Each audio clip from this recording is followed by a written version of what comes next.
Welcome to Conversations with Shlomi. Hi, I'm Shlomi, your host. I've discovered that vulnerable conversations lead to some of my richest insights and personal growth experiences. So join me as I sit down with guests who inspire me, and let's explore our ups, downs, and everything in between. Enjoy listening.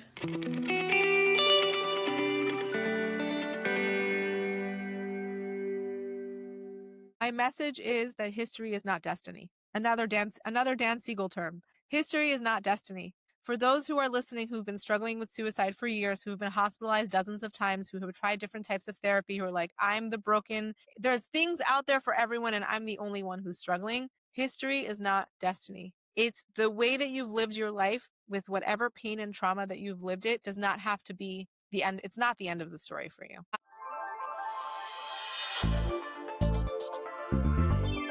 So suicide is a psychological, it could be psychological or physiological distress that causes so much pain in a person that it drives them to looking for a way to end their pain, and suicide being a way of ending their pain. Suicide is not an illness. It's not an identity. It's not a moral flaw that a person has. It's a response and a reaction that our nervous systems are having to immense, immense pain of the psyche.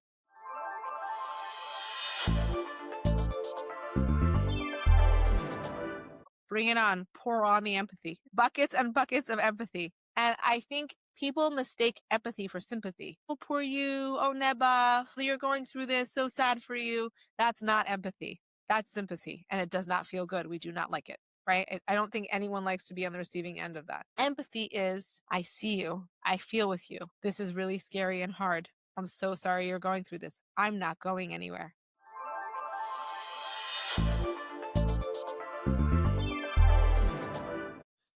Okay, today I get to meet and sit with Leigh Ioffe, and Leigh is the CEO, the director of an organization called The Long Short Road that works with suicide prevention, suicide education in schools, and really devoted to crisis response in some form. And we'll get a little bit more into the warm hotline and building resilience. And I'm really excited to sit with you today. Honestly, as a therapist, I know for myself and also with others that even as a therapist, there's a fear of working with people that exhibit strong signs of suicidality, a fear of, can I handle this? Right. And I'm looking really forward to unpacking all of it with you. Thanks for having me. I really appreciate it. Yeah. And I'm wondering, what have I missed in the introduction? Oh my, okay. So I'm the founder and director of the organization. We founded the organization. I founded the organization in 2019, really in a response to what I was seeing with teens. But the Long Short Road does not only focus on teens anymore. That's where we started. We've really had the privilege over the years to fine tune our offerings to meet every aspect of the community. So we work with teens, we work with adults. We don't work with like elementary age students, but middle school students for sure. First responders, therapists, firefighters, soldiers. I think that we have this misconception that suicide is an issue that only affects one part of the population. And the truth is that even though there are people who are at higher risk, this is an issue that you're not exempt. Like no one is exempt from potentially struggling with this issue. And so we have to be able to address it in unique ways according to the demographics. So we've really, I really put like blood, sweat, and tears into lovingly wanting to do it, right? To create offering around suicide prevention that really destigmatizes the issue and helps people feel safe to talk about it. Amazing. Okay, so I think, as we just spoke about, like a lot of people shy away from Yes. getting involved here, Yes. but it seems like you jumped into it head first. Is there a reason why? Yes. What has allowed you? What has given you the strength or the push or the conviction that that's where I need to go? It's so interesting because from the outside looking in, I am very, I am very gung ho about this, but a lot of this has also been a struggle for me. People look at what we're doing and what we're doing within the long short road and they're like, wow, look at all this stuff. I was like, guys, this has been an uphill battle from day one. Like this has not come easy, and getting this information into the world has not been easy. So we can go back to where this really started for me, which was 2016. And there was really two things happening at the same time that really like brought suicide prevention to the forefront for me. So the first was personal. So 2016, I was about a year out from being from my I had my first marriage had ended in 2015. So I was 24 years old. I had been divorced for a year. I had experienced a lot of challenge and trauma and difficulty in that relationship, and I was suffering and struggling to find resources that actually worked for me. I knew about therapy. I knew about therapeutic modalities. Been, I have people in my life who were in the mental health world for as long as I could remember. And I still found that it was really challenging for me to find the tools I needed. And though I wasn't struggling with active suicidality, I never had a plan to kill myself.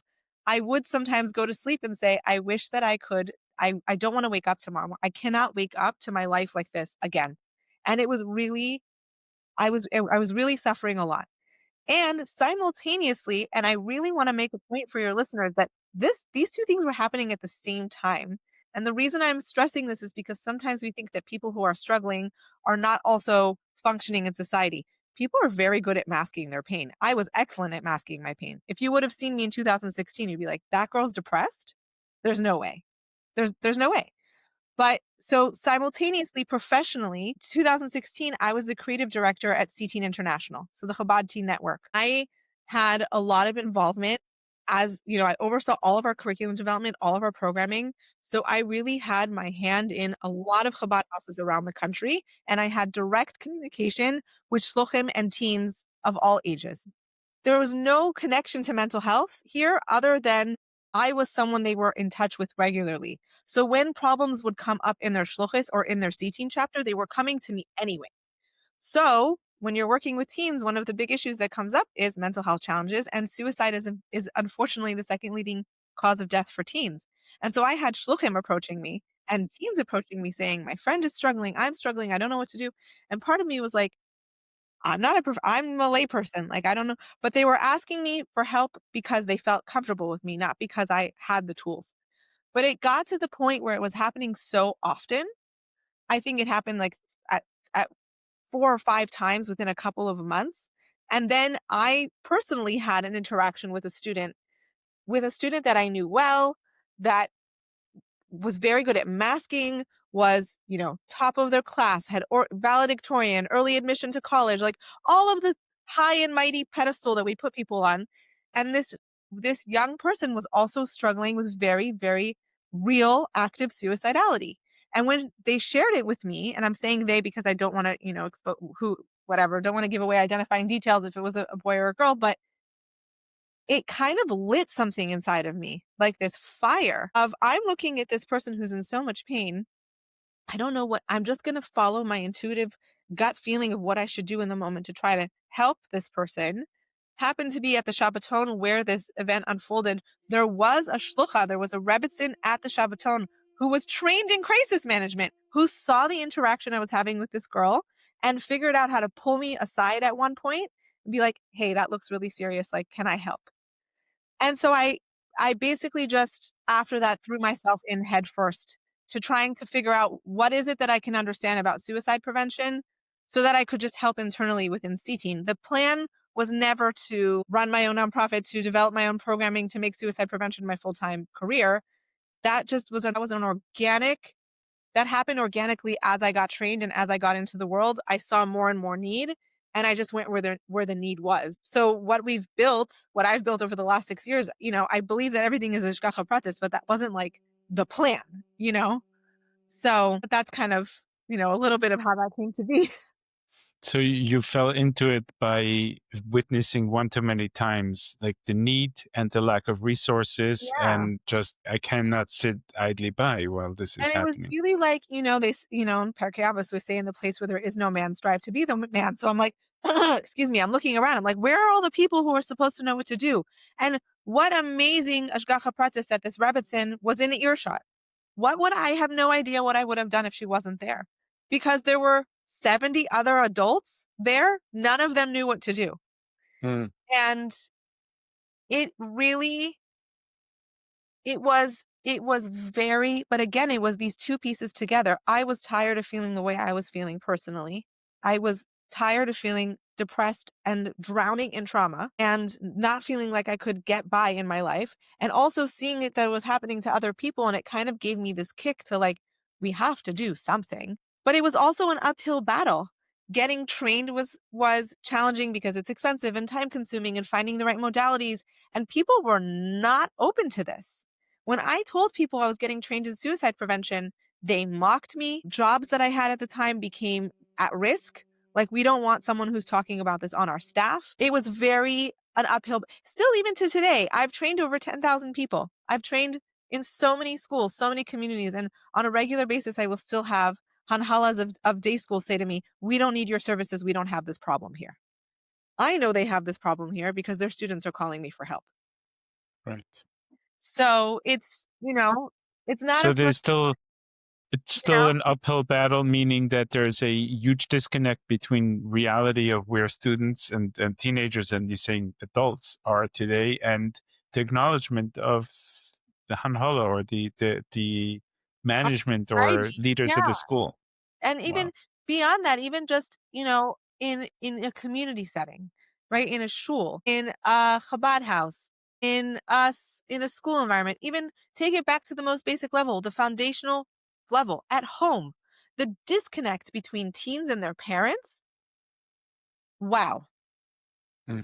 Like, it's mind blowing how well these kids can hide what they're going through from their parents, and how the parents, to no fault of their own, don't necessarily know how to tap into understanding their child's inner world and make their child feel safe and comfortable to be able to share with them what they're going through. Right. I want to put a pin in this idea that we can, as parents, our children will only feel as safe to disclose to us even feelings of suicidality if we are comfortable with the idea of talking about suicidality. And I want to get back to this, but Okay, I think I want to start with what is suicide? Can you define it for us? sure. Okay. So I define suicide the way that it was coined by Edwin Schneidman in the 90s, as viewing suicide as a psych ache.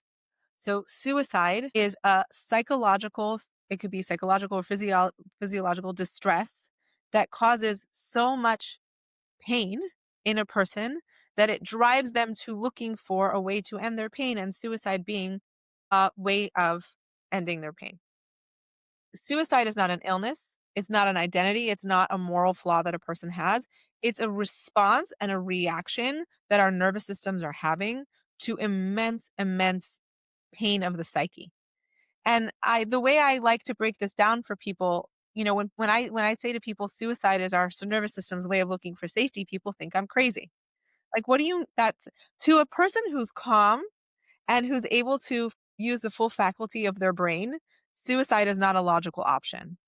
For a person who's in distress and in fight, flight, freeze, or fawn and feels trapped by their pain and is zeroed in on their pain because they're looking for a way out of it, suicide makes a lot of sense. It's a nervous system response for safety. And so when someone is in that much psychological pain, they will look for a way out. Suicide prevention is about helping them tap into their innate tools to be able to find alternatives for safety that are not life threatening, right? How do we help you find safety in your discomfort and in your distress so that suicide doesn't feel like where you have to go? Um, but I really do want to stress that, it's not like a character flaw. It's not a choice that a person is making to hurt themselves or hurt others. When someone is in, and I say to people, if you don't understand what that pain is like, good. You should never understand what that pain is like. But I think, who don't know what that feels like, have a very hard time trying to understand how could it be that a person could be in so much pain that they would act on it like this. But if you think about it, right, the four responses of the limbic system, fight, flight, freeze, and fawn. What's fun? Rolling over and playing dead, right? When an animal feels threatened in the wild, what does it do if it can't fight, flight, or freeze? it rolls over and plays dead. It kills itself. It acts dead. It shuts down its nervous system, and that's its way of seeking safety. So we have that same drive. It's not, I'm doing this because I'm trying to get back at people, and it's because I'm so selfish and I only think about myself. Most people who are struggling with suicide are actually thinking about other people. People would be better off if I was not here. I'm causing so much pain to my family. I'm such a burden on others.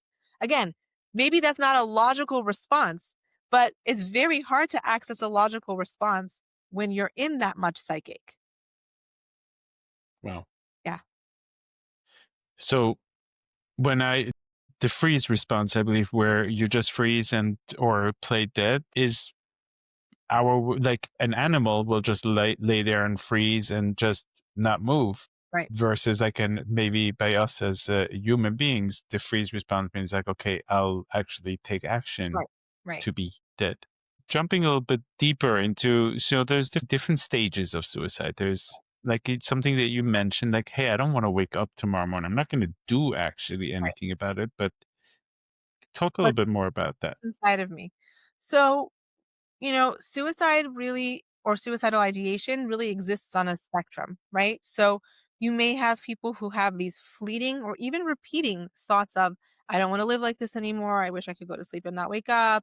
This is too much for me, and then here's the thing. Passive suicidal ideation can either resolve itself through things changing in a person's life, hopefully, or in some circumstances, if the passive suicidality is continuous and also whatever it is that's triggering them is not letting up, that can lead to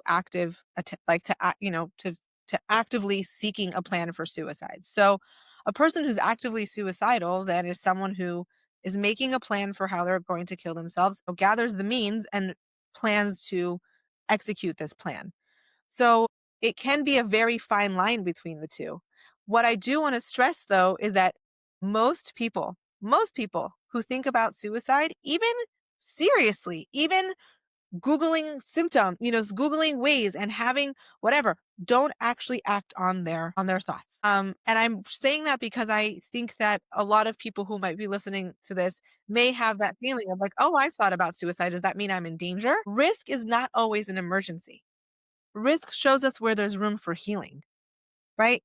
Take it from the physical health example for a second, right? If you go to your general doctor once a year for a checkup and there's a history of whatever, in my family, there's a history of high cholesterol and high blood pressure and heart problems. So they have to know that about me, not because that means I'm in immediate danger, but because they could take preventative measures.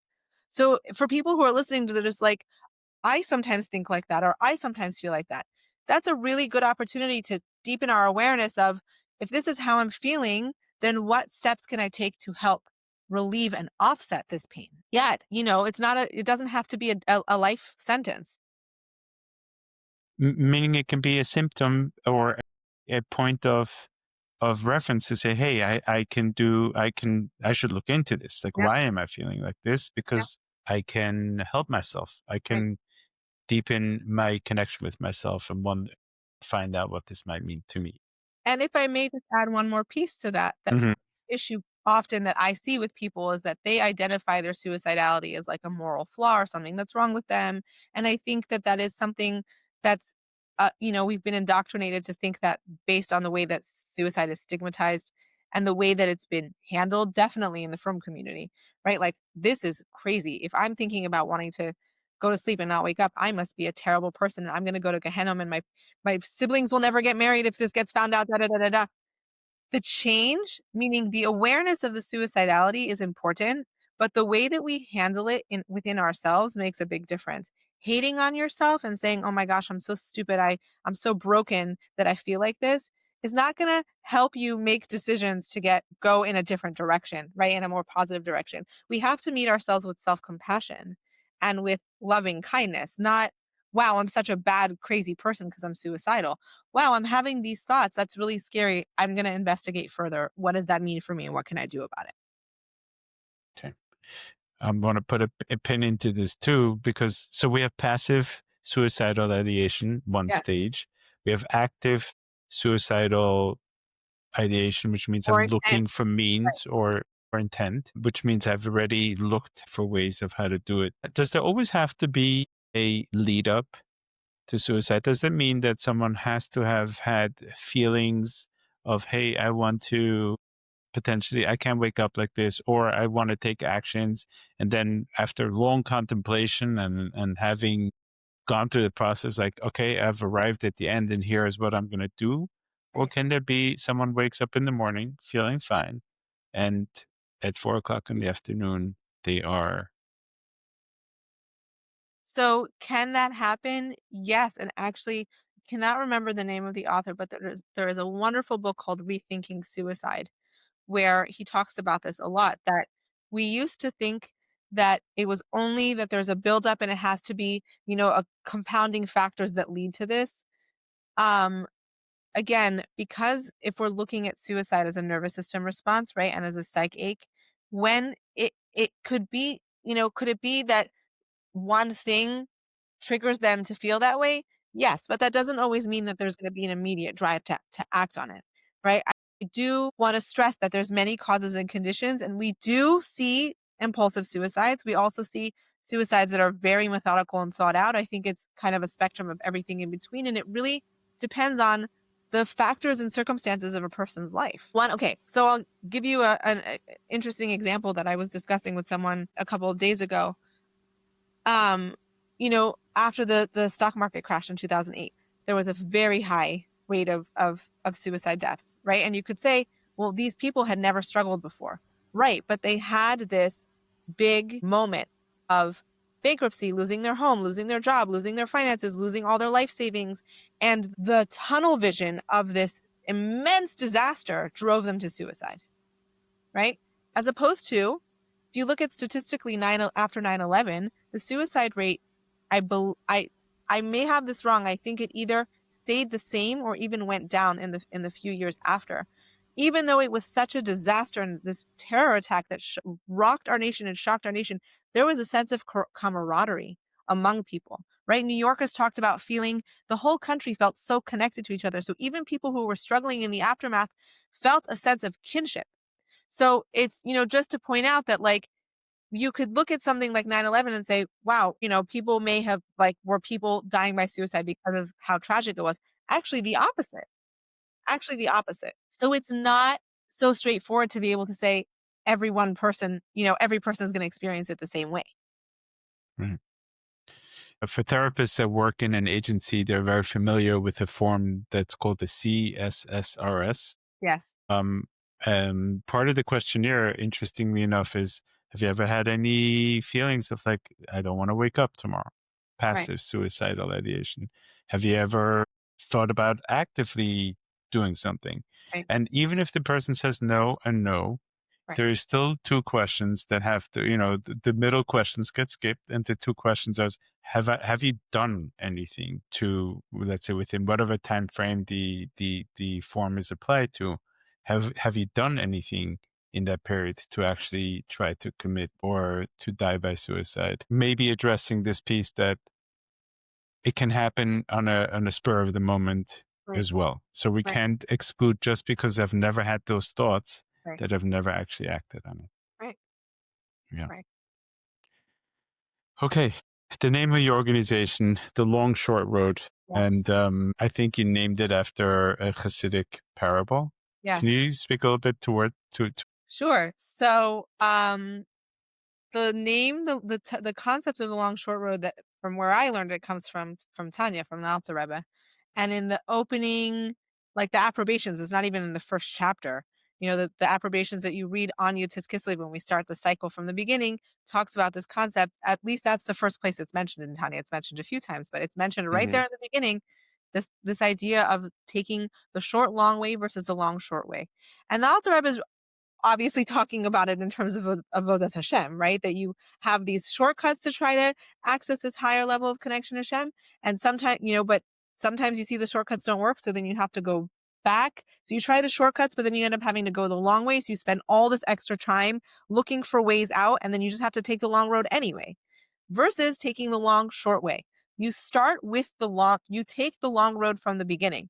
You don't try to look for shortcuts. You say, I know this is going to be work. I know that I have to put in my avoda, and I'll see maybe results faster from having not tried to look for shortcuts first.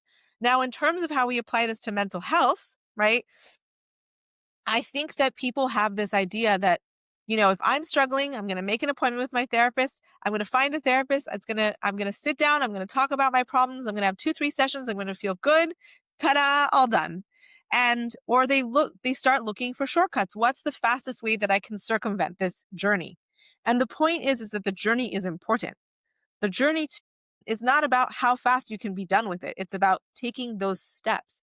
And it's funny because for a long time from 2019 to 2022, we were in partnership with another nonprofit and we were using their name. And then in 2022, when we separated and made it into 2 different 501c3s, I needed a name for the paperwork.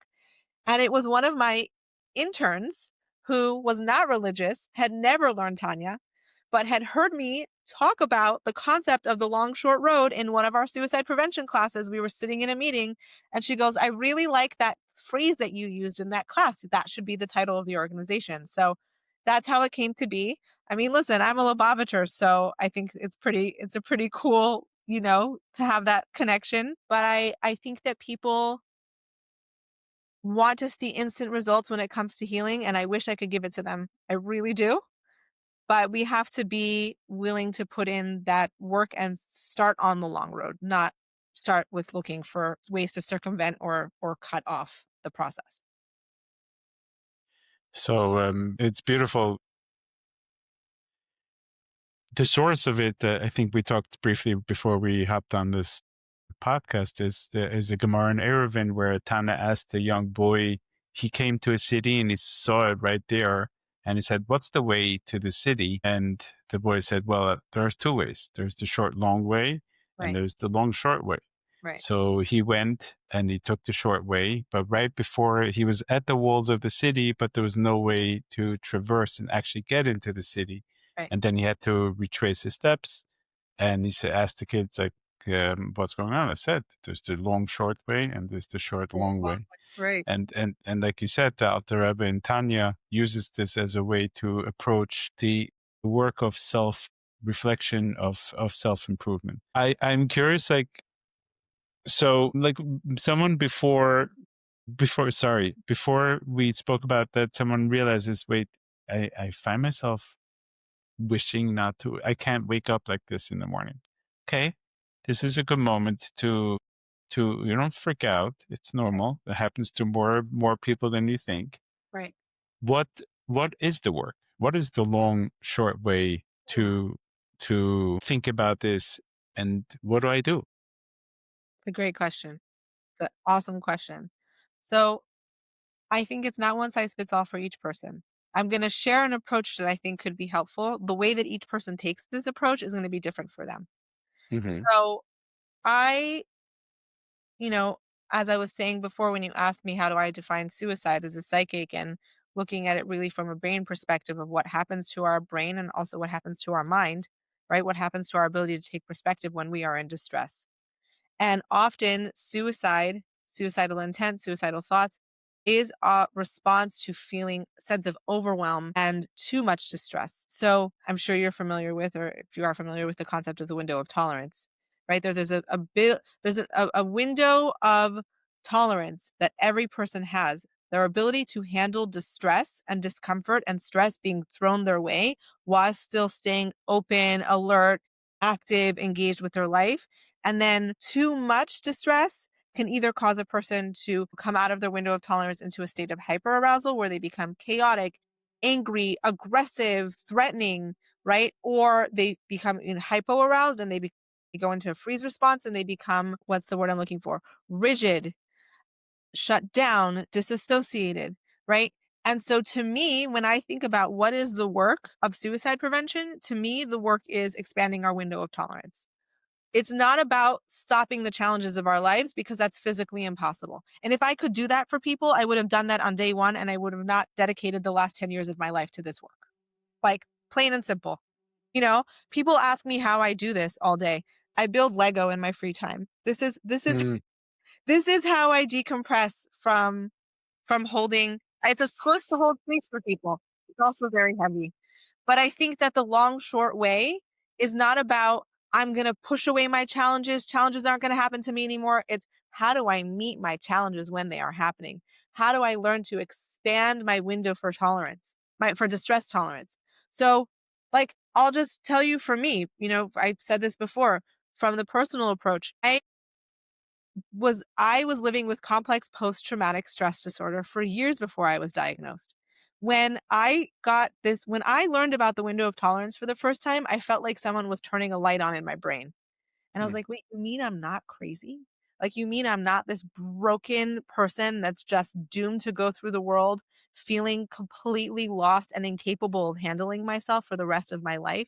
Right? Because think about it for a second. When a person is out of their window, dysregulation is very scary for a person. When we're not at our full capacity, we feel frightened, right? And it is very scary. And we may act in ways that we don't even like. We don't like who we turn into when we are either in a state of chaos or rigidity, right? And so again, it's not about wiping the challenges clean and never having challenges. It's, how do I learn to work with the distress moment by moment in small ways, tiny ways? People call the warm line sometimes and they're like, I need to know how to fix this. I'm like, okay, you're going to start by doing something for 60 seconds a day. And they're like, that's it? That's all I'm doing?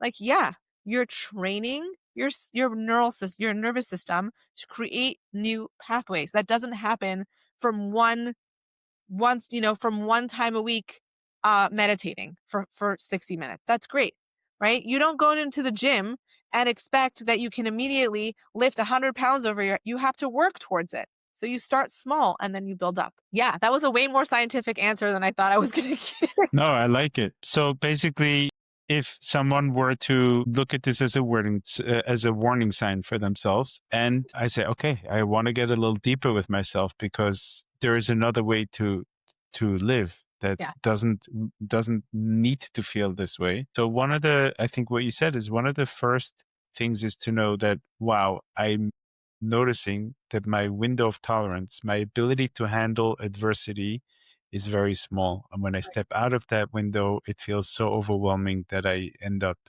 thinking that I might want to end my life. Right. So I have to work on figuring out how to widen my ability to live life on life's terms. Right. Not to erase life and make it one smooth road, because if we can bring the Alter Rebbe back in here, the purpose of life is not to live like this hedonistic or this pleasurable life that is so simple and has no avodah and has no personal work in it. It's the opposite. There is to use all those moments to deepen and to grow in our journey.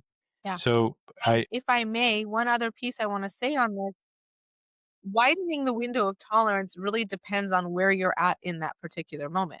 Meaning, if you're in a state of crisis right now, the focus is not, okay, let me think about how I can expand my ability to handle distress. It's, how do I handle the distress when it's happening right now and Right help now. myself feel safe with it so I can't focus on expanding like, how can you focus on building something bigger when you're just trying to survive? You have to get into a place of feeling safe. So, different tools for different times. Right.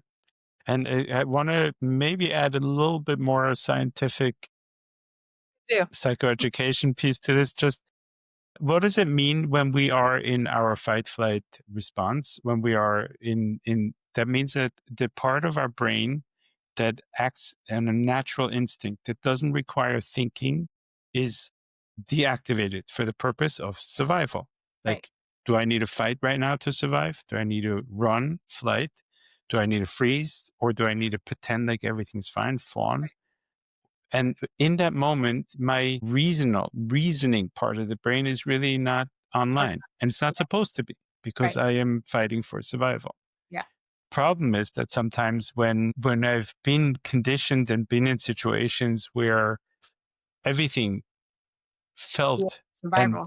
experienced like survival, that I'm having a very hard time being in that state where I can use reasoning and expansion. So when I am in that state, I need to learn to just be here, be tolerating it, and stay present to it. When I'm out of this, It's so hard. And I think also I really appreciate this point that you brought out, that if a person has been continuously exposed to things that keep them in survival mode, right? God forbid, a child who's being continually abused or neglected at home, or a kid who's being bullied consistently, your brain and your mind are receiving these environmental signs and these relational signs that you are not safe.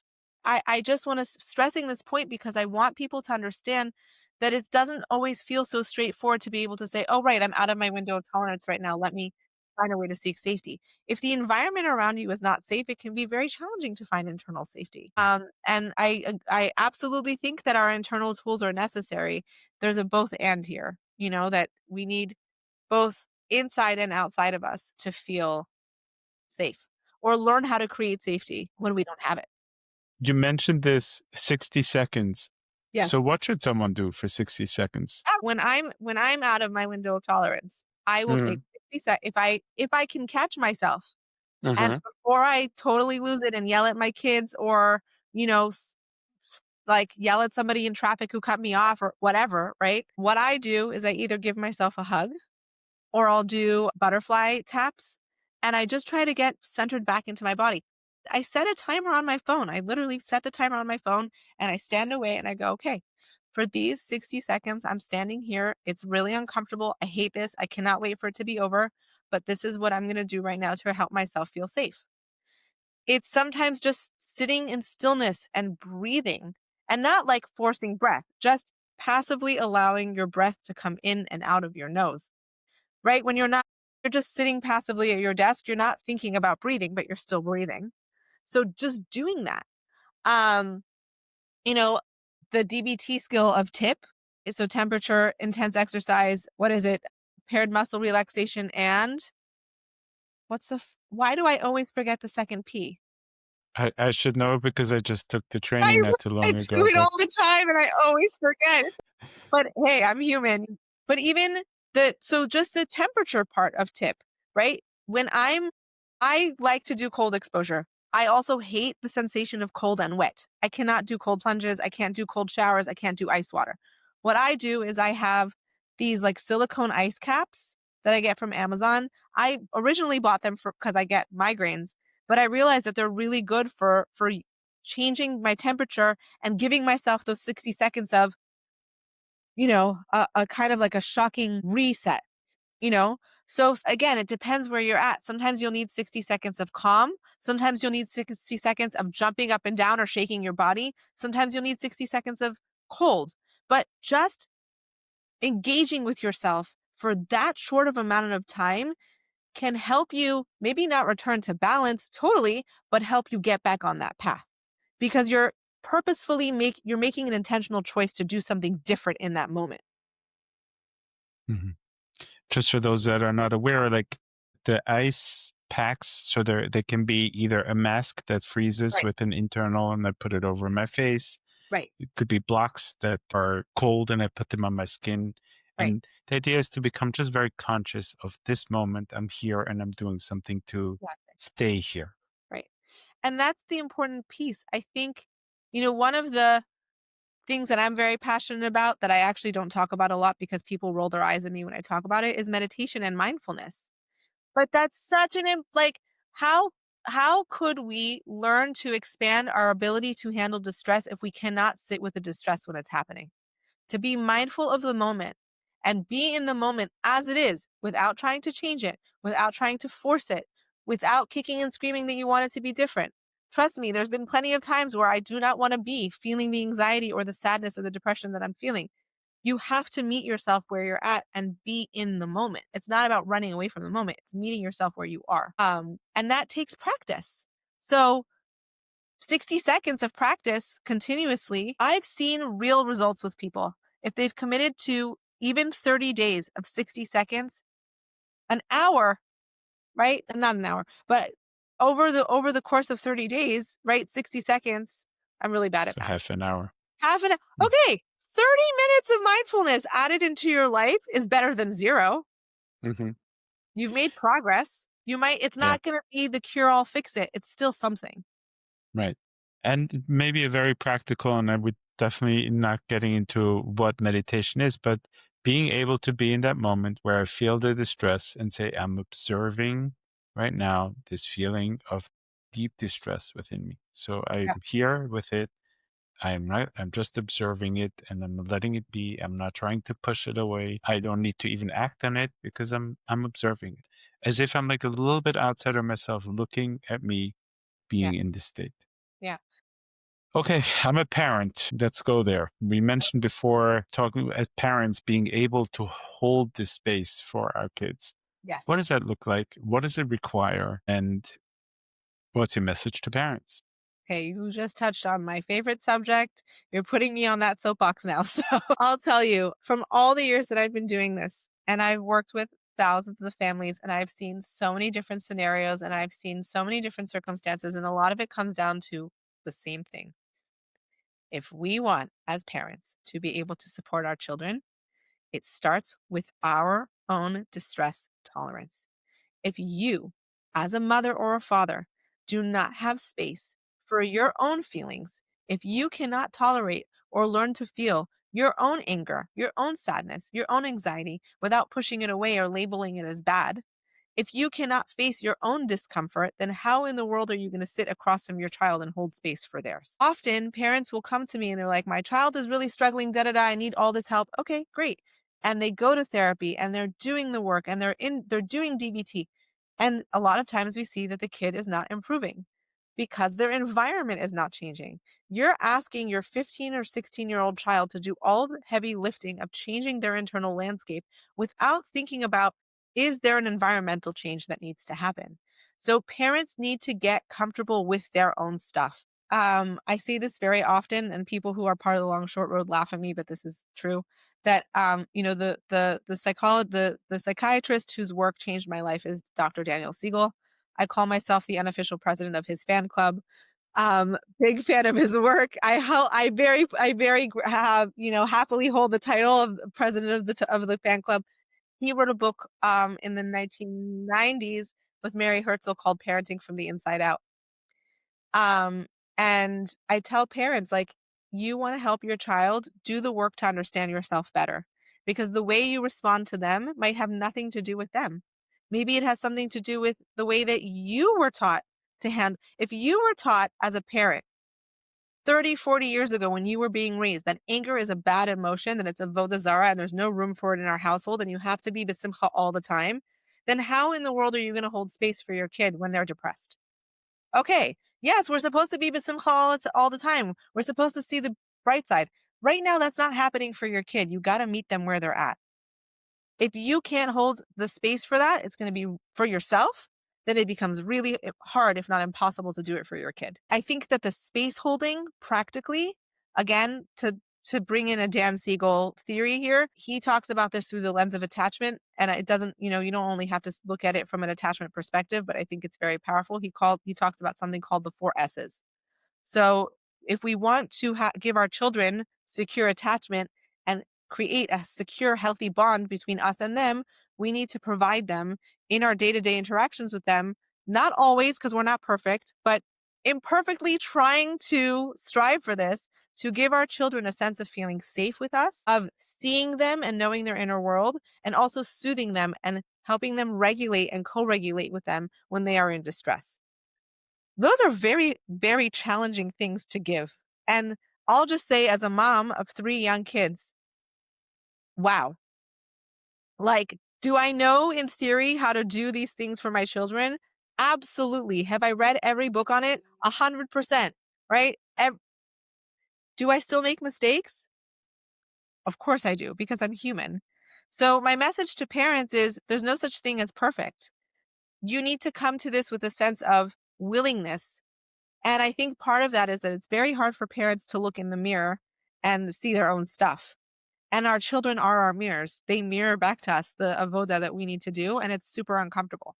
So, self-compassion all around, and don't be afraid to face the mirror, because, like, what is the point of, you want to have a relationship with your child where they feel, I remember seeing like a meme on Instagram once, if my child ever makes a mistake, I want their first thought to be, oh, I have to tell my mom, not, oh no, what happens if my mom finds out?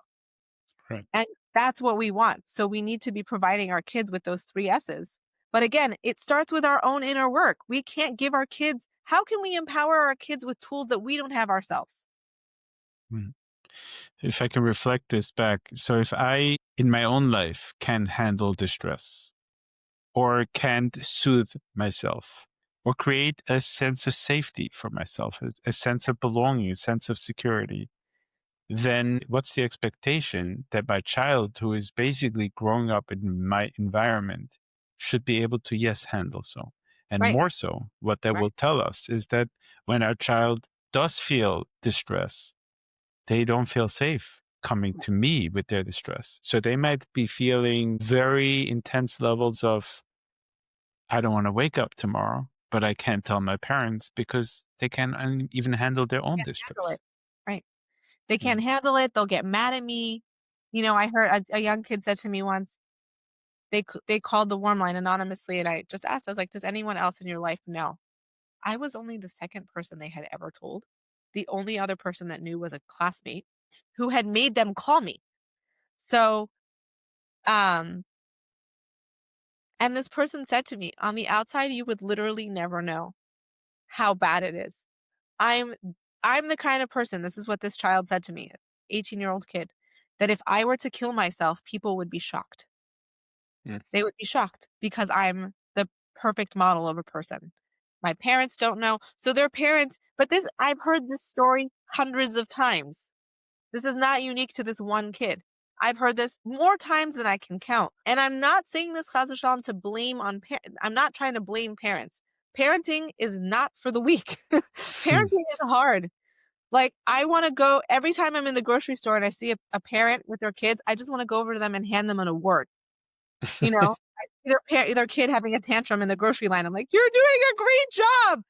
Parenting is hard, but we make it harder for ourselves when we're not open to to feeling comfortable with the discomfort. So, in short, very clear message to parents: learn to handle your own distress, Yeah, your own feelings of, hey, I can't handle life, yeah, your partner's feeling of not being able to be present to our spouse yeah, when they say, I'm overwhelmed, I can't handle, I don't know, I don't know what's next. yeah. And that will be the best antidote to, first of all, so our kids can absorb through the environment, but also, number two, that they Then we can come also to model, us. right? But then we also model it, because if we're practicing it, then we're going to be modeling it, Right. even if it's not conscious. Can I share a story with you? Sure. So with our advisory board and from the request actually of some of our donors, a few years ago, kind of had a meeting. We sat down together and took a look at, like, what's the next stage for how we're preventing suicide? Because we had gotten to a point where it was like, we're really good in the crisis management realm and we're good at putting out fires, but putting out fires is not enough. And this actually came out of this is so funny that, like, this happened because I went on a podcast. I went on Ellie Nash's podcast and he asked me, how are we solving this? And I didn't have an answer. So I had to just come up Mm. with something on the fly. Like, no one had ever asked me that question before. And I said, if I had it my way, I would start educating parents as soon as the mother is pregnant on how to have that safety. I developed a 6-week program based actually on Dan Siegel's work on this concept of, like, helping parents develop their inner tools. A couple of weeks ago, I got a message from a mom who took this class 2 years ago. Okay, so she didn't even take it recently. She took it 2 years ago. And she texted me. She said, Leigh, the name of the class is called Resilient Roots. She said, I just had such a Resilient Roots moment where my child needed something from me. And I felt their child, they had gone out to a party. They were at a birthday party and there was a karaoke machine. And the child wanted to sing karaoke and asked the mom to come sing too. And the mom was like, my parents would have never done that for me. My parents would have shut me down and made me feel awful about it. And I felt so uncomfortable. I'm going to get up in front of all these people and start singing. But I realized this is my child's way of wanting to connect with me right now. And so I'm going to take a breath and make space for my discomfort and do it anyway. And even just that switch of, that doesn't sound like such a big deal. It's a huge deal to your child that you are tuning, John Gottman coined this term bid for connection. He talks about it with couples, right? That we turn towards our partner when they're behaving in certain ways. That's their way of saying, hey, connect with me. So when your child is doing something that you don't want them to do, that's super annoying, that's out of your level of comfort, but you're willing to breathe into that, to that discomfort and then do it anyway. Like the bond that we're creating with our kids when we show up for them in that way, I don't know, it has ripple effect that could change the course of history. I really believe that. Wow. And I love that you as an organization really are thinking about this, not only, like you said, in crisis, which we'll get to hopefully talk about, but really like from birth. What can we do to create a space where this might not even have to be part of the Yep, conversation? exactly. Wow. Okay, let's zoom out. Parents, pretty clear. Yeah. What about school, principals, teachers, um, Anhala. Mashpim, Hanhala? So What's their work? I think that the work of the four S's is still practical here. It's just more, what is my role in this relationship with this person, right? I think part of the rub, the difficulty that I see between school systems and administration and the students is, well, what's our job here? Are we supposed to be providing therapy? Me as the mashpia or as the educator, am I supposed to be, overseeing this child's well-being at all times? Not necessarily, right? Our teachers are already overworked. They may not necessarily have the bandwidth, right, to be able to hold all the space all the time for a student who's in distress. I think it does come back down to those two factors. One, feeling comfortable with the uncomfortable and not immediately going into a place of blame and shame and judgment. And also Or being able, fixing? or fixing. You know, and I'm not saying this from a place of blame. I can recognize how scary it is and how terrifying it is for a school when they have a student who's threatening suicide. I have also seen it handled in disastrous ways. Suspending, expelling, or punishing a student for disclosing suicidality, ouch. Like, you are not, if you think that that's the way to make them say, right, maybe I do have a problem and I should get help. No, you're going to dig them further into the hole of shame. Mm. So I think in the schools, we could do a much better job on the Hanhala level, on the faculty level, of changing our relationship to mental health and mental illness and suicide, because our students feel judged by us. If I could be the mouthpiece for the yeshiva students and the high school students that I'm speaking to on a daily, sometimes hourly basis, the message that I would give as the mouthpiece is, stop judging us for struggling and stop making us feel like we're broken people. So again, it goes back to the four S's, helping them feel safe, right? A student is not going to disclose to you that they're struggling if you think that immediately you're going to call Hatzalah and have them handcuffed and taken out of the building, which, by the way, has happened. Mm. More schools than I can count. Right. Like, I want to pull my hair out of my head. Like, it drives me crazy, but responding to the crisis with compassion and regulation, not with more overwhelm. Let's take this, if we could take it back for a moment to the parent-child relationship, okay? Because I think people can understand this. When a child is having a tantrum, right? When my 2-year-old is kicking and screaming and losing her mind because she wants the pink socks with the purple flowers and not the purple socks with the pink flowers, and she's losing her mind, and I'm standing over her saying, look, I have the tip for you. Let me distract you. Let me tell you it's not a big deal. Let me tell you to stop crying and stop being a baby. Does that make my child tantrum stop? Does that make them say, oh, my mother's right, I should be better behaved? No, it doesn't. So in the same vein, when we're talking adults and children, so educators or mashpiyim and teens, if a teen is disclosing this information to you and maybe they're behaving in a way that's distressed, they're overwhelmed, they're shut down, they're crying, immediately going into problem solving, fix it, try to make them feel better, try to tell them all the reasons why they shouldn't feel this way, it's not going to make their pain stop. We have to feel comfortable with meeting them where they're at, which is often in a very intense, uncomfortable place. But you got to start somewhere. Yeah. I also, if I may say one more thing, I Sure. highly, highly encourage every educator, every principal who is listening to this to make sure that you have a suicide safety plan in your school. What is it? What is the process of escalation in a school environment if a student is disclosing or planning or disclosing that they're planning on acting on suicidal intent? There is a wonderful, wonderful educator whose name I can't remember now, but I remember her co-author's name. Her co-author's name is Dr. Jonathan Singer. Why can I not remember her name? They wrote a incredible book together called Suicide in Schools. And I will maybe send this to you so you could, if you could send it out or put it And in the link show it. notes. She has on her website a PDF, like a printable PDF of suicide escalation plan for schools that can be edited. And it just gives schools a very good snapshot of here's how we can handle this in a very positive, proactive way without hurting the student and also protecting the school. Yeah. Beautiful. Okay, let's go to the therapist level, which Okay. I My, find myself in as well. my favorite topic, and I think you know this, but I'm going to say this for the audience. Therapists are human too. And just because we have a lot of education and background doesn't mean that this subject is not scary for you. But can I ask you a question? Sure. How much education on suicide prevention did you get in graduate school? Graduate school, unfortunately, not much at all. Right. But I do have the privilege of being affiliated with OHEL, an agency that does take suicidality very, very serious. They do a lot Oh, of training. Yes, they have an entire crisis team, right. crisis lines, and so I've definitely gained a ton Yeah. by being affiliated with them.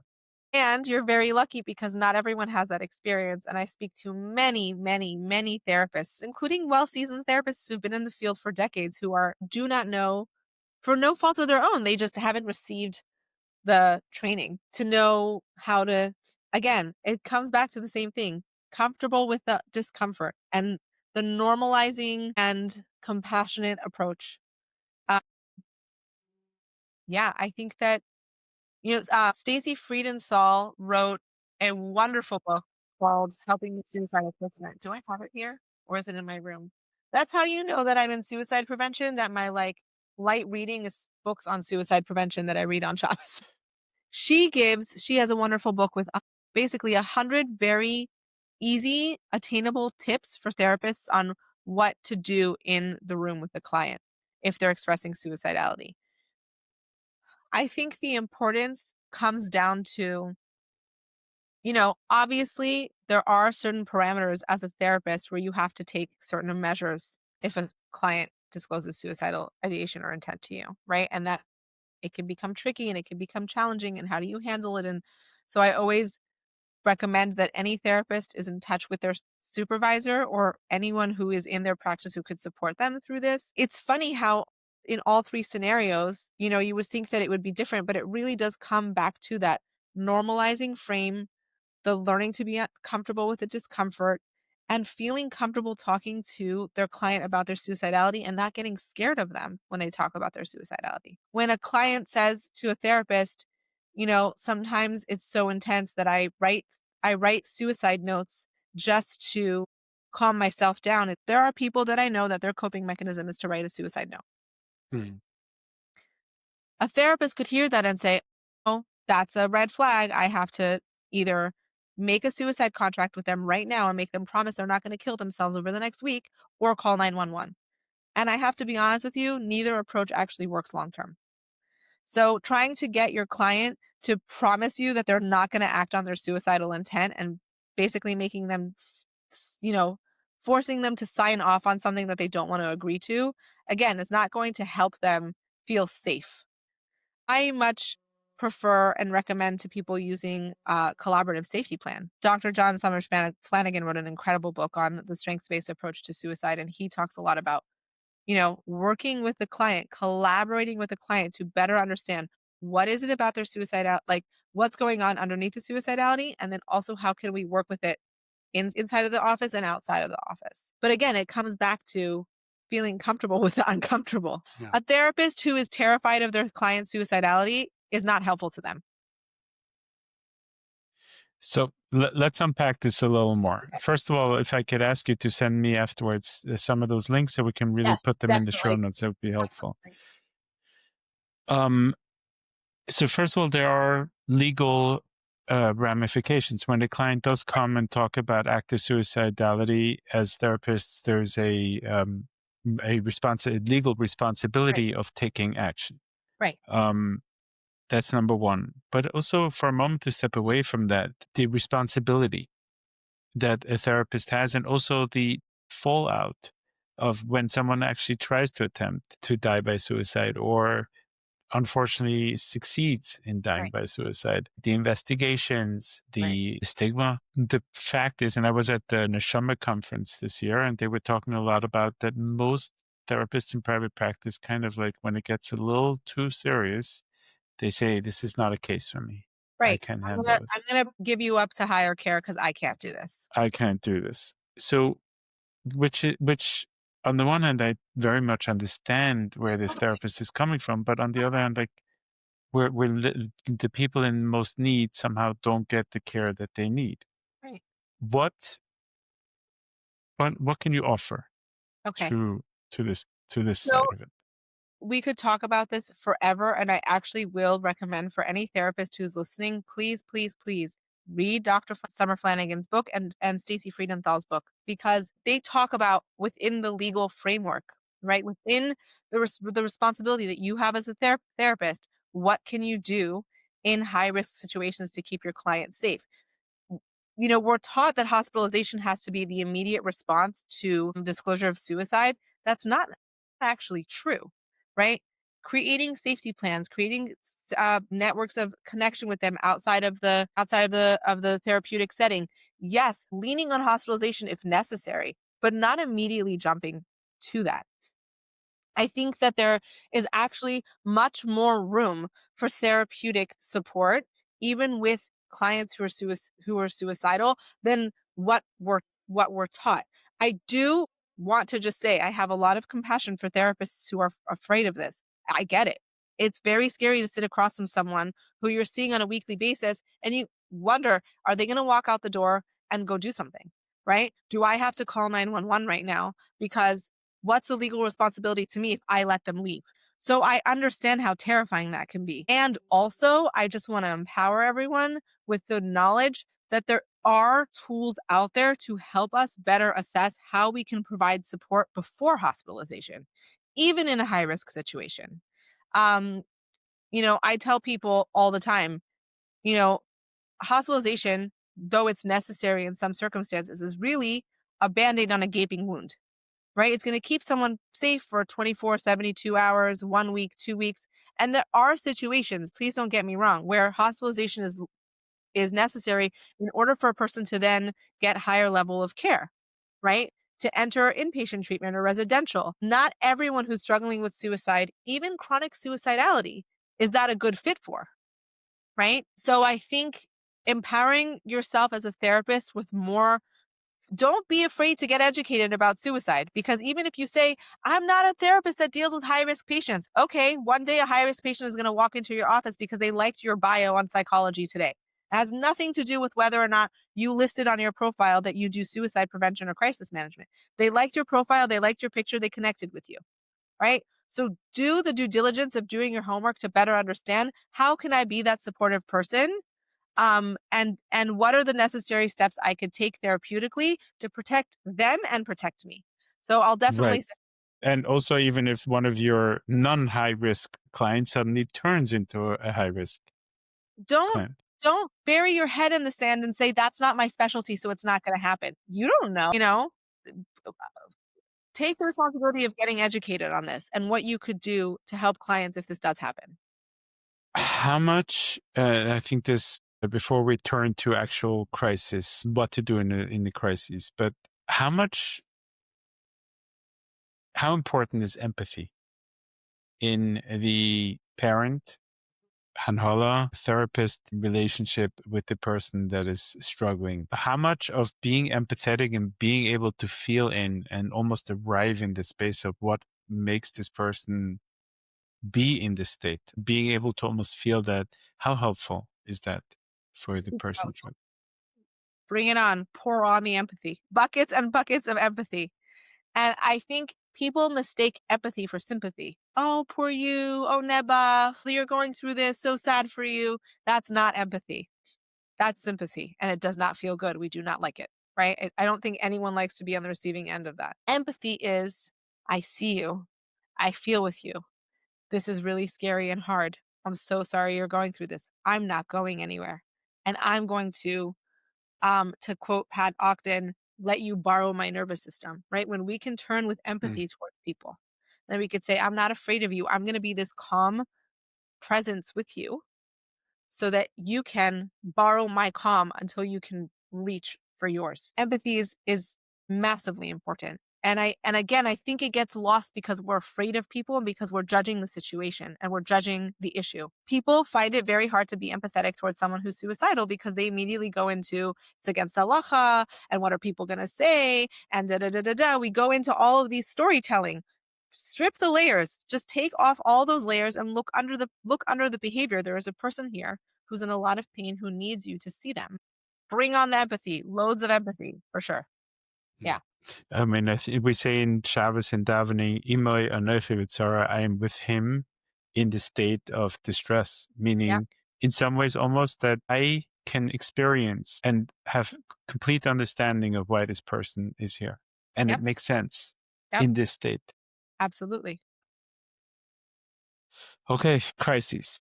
Yes. So everyone, I hope, is familiar with 988, a national hotline for suicide, in case you feel too overwhelmed, about to do something, or even need to talk to someone. 988 hotline, anytime, 24/7 to call. And also crisis text. If you don't want to call, you can also text 741-741. That's a crisis text line. So you could also get support 24/7 that way too. So I wanted to, so what are some, so I know that you have what you term a warm line. First of all, I'm very curious as to the term the warm line and also what it is and what it isn't. Right. Okay. So you have something like 988, which is a hotline. So hot, emergency, crisis, 24/7 at all hours of the day, at any time of the day, you can reach someone if you are feeling immense distress and need that support. Okay. A warm line is not a term I coined, by the way. It's a step removed from a hotline. So hot is crisis all the time, unlimited access so that you could get support when you're in crisis. Warm line is a step removed from that. So I'm not in immediate crisis. I do not feel that I'm going to act on my suicidality or whatever it is that I'm feeling right now. And I feel very overwhelmed. I feel alone with my pain. I feel isolated. I can't talk about this with anyone in my life. I'm going to call and anonymously speak to someone who could provide me support. All of our volunteers are trained in the modality we use is the 4 S's. Our goal is to help people when they call feel safe, seen, soothed, and secure. So just to give you background on our warm line though, this started like now, Baruch Hashem, in the last 2 years, we've developed it into a much more robust system. Actually, just this month, at the end of October, I trained in my first group of volunteers. We brought on 8 volunteers from around the country to really make this a more robust service because I saw the need for it. But just, taking it back a minute, organically, just naturally, because I spent a lot of time over the last 6 years training in different communities.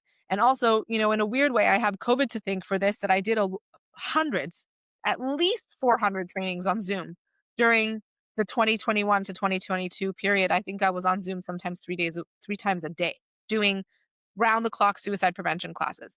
So when you're talking about suicide prevention to a group of people, inevitably there will be someone who has extra questions or is struggling themselves or needs clarity on something. And so people were calling me because they had heard me speak. So naturally, organically, the phone just started ringing. And then even people who had never been to a class had heard that I knew a lot about suicide prevention, so were calling me. And I realized something. Actually, it was one of my very good friends who came on as one of our pilot volunteers. She said to me 2 years ago, she said, Leigh, you have an opportunity to create a service that does not exist in the Frum community right now. And you also cannot be the only person who's supporting all of these people. That is crazy. Like, train us, let us help you. And for 2 years, I was like, yeah, I can handle it. I can handle it. I can't handle it anymore. This year alone, to date, as of this morning, before we got on the podcast, I've had over 420 phone calls. And Wow. that's from every walk of life. Satmar, Hasidic, modern Orthodox, Reform, non-affiliated, not Jewish even. I don't, and the truth is, I don't even know how people find the number, because up until now, because I didn't have the bandwidth, I wasn't advertising it because it was only me.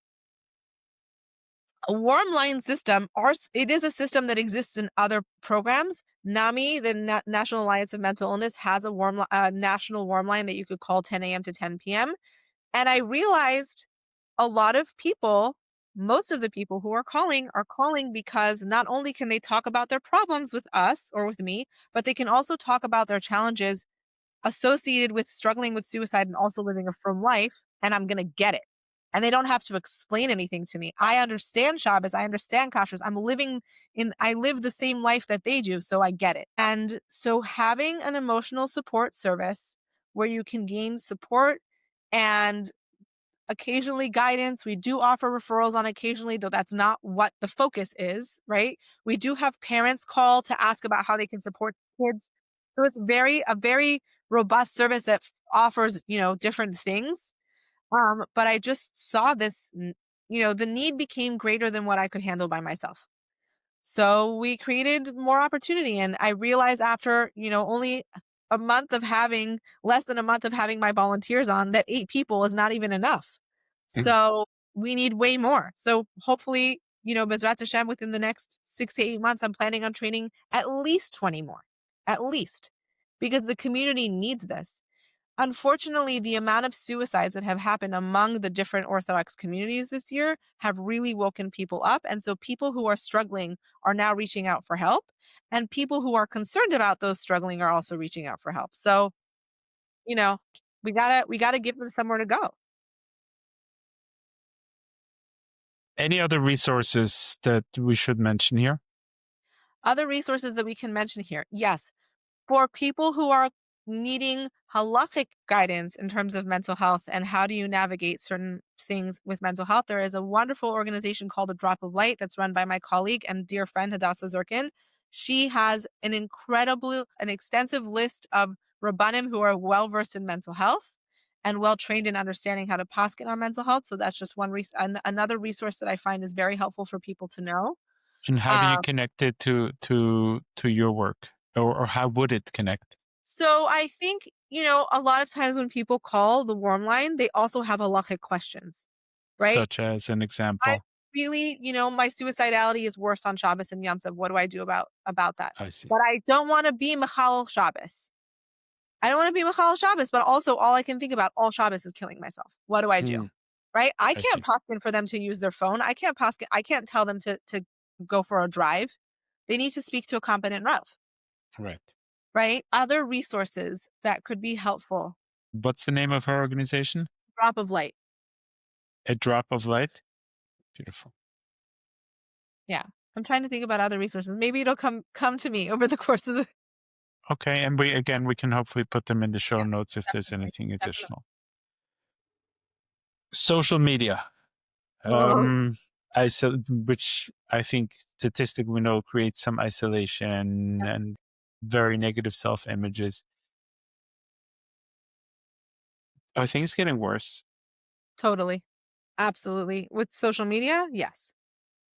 Are they affecting your work and your interventions? Definitely. Definitely. Because you have a whole dark side of TikTok and Instagram that is dedicated to putting suicide on a pedestal and making it look like it's something to look forward to and look up to. I don't know if you're familiar with this story about the Netflix show 13 Reasons Why.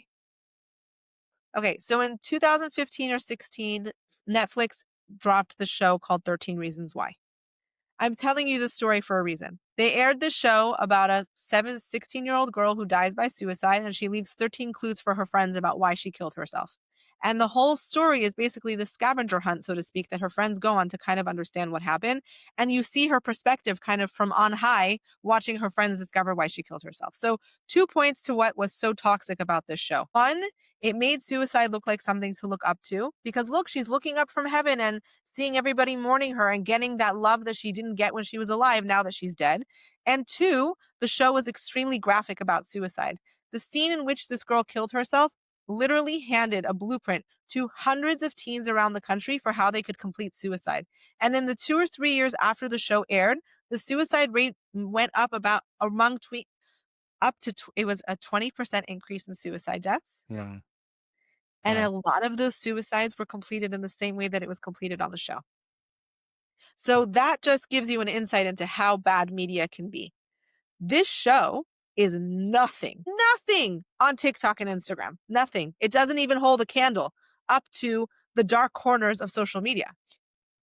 There is a lot of positive reinforcement about mental health and a lot of positive talk about mental health and getting help and support. There are very, very dark corners of the internet that our teens are extremely susceptible, and it's so easy to reach. You don't have to look hard for this stuff. So I do think it's a problem, and I do think it's getting worse. And I think that we need to, maybe this is a separate conversation, but we need to think about what kind of internet and phone exposure do we really want our kids to have. I don't think that, Jonathan Haidt in his book, The Anxious Generation, he's turning a whole revolution now of families all over the country who are going smartphone free with their entire communities. They're all throwing away their their smartphones. They're all going back to kosher phones. We're talking about secular people. I am, right? People are realizing how bad this is. So do I think that it's contributing? Absolutely, I do. I want to throw I thought about just the pressures that social media creates of the unnatural comparisons and all of that. Oh yeah, that too. Oh my God. I mean, but even for me as an adult, I'm a 34-year-old mother of 3 children, and I work in mental health, and I know better. I know better. When I'm not having a good day, when I'm feeling lonely or isolated or anxious, and I go scroll on Instagram and I see all of my friends, some of whom I haven't actually spoken to or been in the same room with in decades, on their Peru vacation, or their kids are smiling, or this is happening, that's a 2-second clip of a whole life that you have no idea what's actually going on behind the scenes. So actually, I'll show you. I don't pull out my phone during interviews, but I just want to show you. Even for myself, I need a reminder. The box where I keep my social media, it says social media is a lie. Wow. Because even I need a reminder that it's not real. So how much more so for a teen with an underdeveloped brain? Wow. Yeah. I want to also just maybe add one more piece. I know recently it's become somewhat popular for people to consult with ChatGPT for their mental health and for other reasons. Just a warning that the problem with using AI, which is designed to validate you and whatever input you put, it has led to people committing suicide with encouragement through ChatGPT and how to do it, because validating their feelings and experiences to the level of bringing them there. So bad. I've had probably not the smartest way can of. I tell you something that blows my mind? I've had people who are part of the Long Short Road community, people who have struggled for a long time, who've reached out for resources, who've called the Warm Line multiple times, who've been part of our classes. I've had people say to me, I reached out to my therapist for an extra appointment because I was really struggling and my suicidality felt very intense, and my therapist told me to talk to chat. I wish I was making this up. So we got to do better. Yeah. It's not in any way a replacement for human connection. Right. It's probably the exact opposite in that way. And the problem is that it does feel so similar, so empathetic, and so validating. Because it's designed to validate you. When you're in the thing that I appreciate most about my therapist is that she's willing to push back on me, right? And call me out on my BS. Chat is not going to do that to you. It's just going to validate whatever you think. Right. That's not healthy. So Why should people visit your website? What is on there for them? Besides, first of all, you have multiple tracks for schools, I'm assuming, and like you said, even for parents, way before crises, but learning how to be more connected. What else can they find on your website? So we have resources on suicide. We have an extensive, comprehensive crisis phone number list. We were talking about 988 before. I always recommend to people that it's best if you can to call the local number for your local hotline in your district or your county first, because you will be more likely to get someone pick up right away. Unfortunately, 988 is very, very overloaded, and they will often put you on hold when you call. And let me tell you something, there is nothing worse than calling at acute suicidality and being told, thank you for calling the National Suicide Prevention Line, please hold, and then you get put on hold for 20 minutes. Like, it's almost comical. It's a little ridiculous. So we have on our resource list a comprehensive list of suicide hotlines and warm lines and mobile crisis units for every state that we've ever trained in. And we're always adding more. So if you go there and you see that the resource for your city or your county doesn't exist, just email us and we'll add it. Amazing. All of the information for all of our programming. So everything from crisis management and, suicide risk assessment, the warm line, booking a training with us for suicide prevention, all the way to all of our holistic pieces also. So we do have a much greater focus over the last 4 years on providing proactive tools for people. So we have programs like Resilient Roots, which I mentioned, which is our parenting program, our most popular class, by far the most popular class beyond anything that we've ever done within the organization, is called Writing to Heal. That's an expressive writing class that really helps people tap into to themselves. I have seen changes happen in that class for myself. I'm not even speaking for the women and the men who've taken this class. I'm just speaking for me. The way that being with this group of people, and it's different groups of people at different times, the way that this has shaped my life has been profound. So all that information on how to get involved in the community, it's all there. And also another place to visit if you're looking for like tips and tools and more daily support and things like that, then I would say check us out on Instagram, because we do post things there pretty regularly. Beautiful. Before we go to closing, is there anything else that you feel is important to talk about? Did we miss anything, or a message? My message is that history is not destiny. Another Dan Siegel term. History is not destiny. For those who are listening who've been struggling with suicide for years, who've been hospitalized dozens of times, who have tried different types of therapy, who are like, there's things out there for everyone and I'm the only one who's struggling. History is not destiny. It's the way that you've lived your life with whatever pain and trauma that you've lived. It does not have to be the end. It's not the end of the story for you. And there is help out there. And you can, we are here for you, and you can reach out for support. Yeah, I think, just people should remember this is our story so far. The snapshot of where you're at in your life right now, that's not necessarily where you're going to be even in a year from now. So, don't give up. Wow, powerful message. I kind of want to ask you like a closing question, but this is more personal, which is, Sure. if you're on this podcast and you have a personal message, something that you've in your own life have learned, absorbed, or integrated, that is not related to the work. I think we've talked at length about the work that you do. And maybe they are one and the same, like you said on Shabbos, you are reading suicide books as light reading. Truth is not so much anymore. I've learned my lesson that I need to. Actually, I think that's exactly it. I've learned the lesson, what trauma took away from me and what the abuse that I endured in my first marriage took away from me was my ability to have fun and show up for my life in a wholehearted way. I was a very fun, whimsical, lighthearted. I was always very serious. I had definitely struggled with depression and anxiety my whole life. Don't get me wrong. It wasn't like the trauma that I went through was the one moment. I think that I was born depressed. I really think that I can remember having an anxiety attack at 4 years old. Like, this was part of my identity not my identity, but it was part of my lived experience. I also did have the capacity for fun. I enjoyed life, and the abuse that I endured shut that part down in me because I had to survive. I had no choice. The most gratifying gift that my healing has given me that I hope for other people to find is the ability to tap into fun, connection, and feeling a sense of enjoyment in their life. I think people who are struggling with trauma or who are struggling with post-traumatic stress disorder or who are living with mental illness, it can be very hard to access this fun in themselves. I mean, look, I'm going to refer my Lego sets again. Like, if you would have seen me after my first marriage ended, I was a walking dead person. I was literally a walking dead person. Can I share a story with you on this? Sure.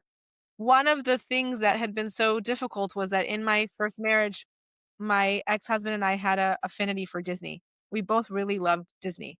This is going to sound very funny, but Disney kind of became part of the abuse, in a weird way, became part of the abuse. Like the fact that I had so much fun and the fact that I enjoyed and had this childlike wonder towards Disneyland became a point of torturing me, honestly. And we had gone on a date to Disneyland when we were dating. And so when I got divorced, I remember saying to my best friend, I can never go to Disneyland again. This thing is destroyed for me. My thing of like my childhood wonder is gone. It's dead. She flew from New York to LA to take me to Disneyland. And she was like, I'm not letting that happen. We're going to go and we're going to create new memories and we're going to create new opportunities to heal. So for 3 summers after I got divorced, every summer she would come to California to take me to Disneyland. And the third summer was my bachelorette party because I was engaged to get married to my husband. And I think trauma causes us to lose parts of ourselves. And if I have a personal message, it's that part of yourself that you lost deserves to be seen and it deserves to take up space. And that fun and enjoying life is built into our hardwiring of our nervous system. Hashem created that as part of us. And if we can learn to find that part of us, that will be much better off. So I did not think that that's where my answer was going to go, but there we went. It's beautiful. It means that you're present and here.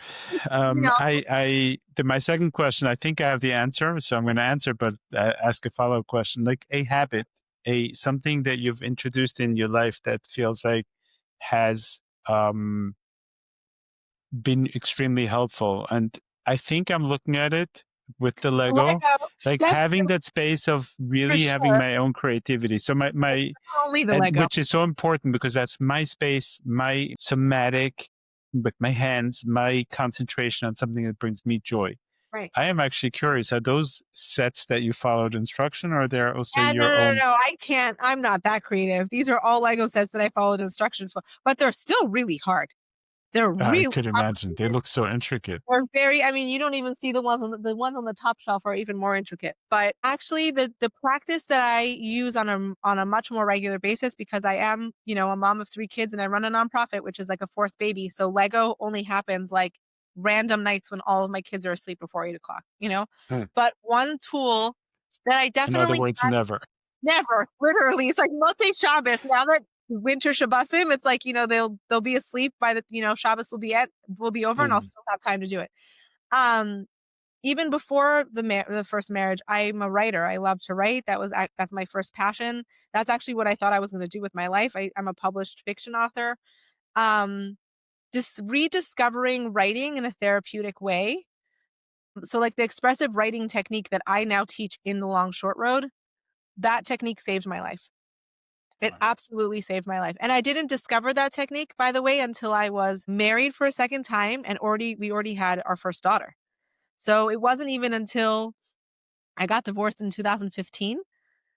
Yeah, it wasn't until 2020 that I discovered this modality. And knowing that I can sit down for even 5 or 10 minutes a day and get it all down on here and come to the page. And in the same way that we talked about this meditative opening of awareness, where I'm allowing myself to be as I am and not try to control what I'm putting down on paper or how it sounds, but just allowing myself to be present in the moment. That has been the tool, I think, that has been the most conducive to my healing.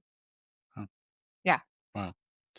And this is not just journaling. So it could be anything.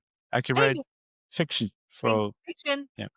Wow. The technique comes from, I'll add this to another book, very into my book recommendations. It's called Writing Down the Bones by Natalie Goldberg. And I just tweaked her technique a little bit to make it a little bit more trauma informed for our classes. But her traditional way of teaching this modality in the book is fantastic. And it's accessible. Like you don't need to be a writer to do this. Anyone can do this. So yeah. Leigh, I cannot, first of all, thank you enough for this interview, but more importantly, I think, thank you for creating The Long Short Road, Thank you. tackling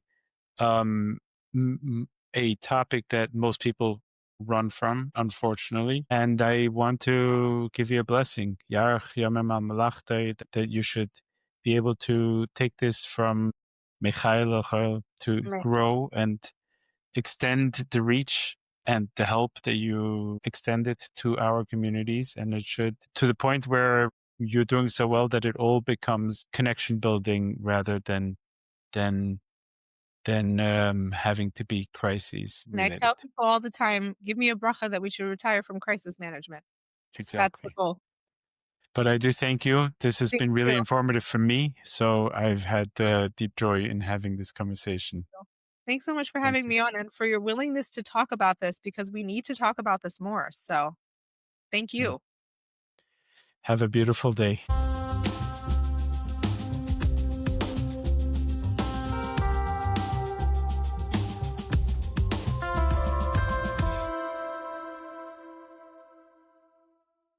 My message is that history is not destiny. Another Dan Siegel term. History is not destiny. For those who are listening who've been struggling with suicide for years, who've been hospitalized dozens of times, who have tried different types of therapy, who are like, I'm the broken, there's things out there for everyone and I'm the only one who's struggling. History is not destiny. It's the way that you've lived your life with whatever pain and trauma that you've lived. It does not have to be the end. It's not the end of the story for you.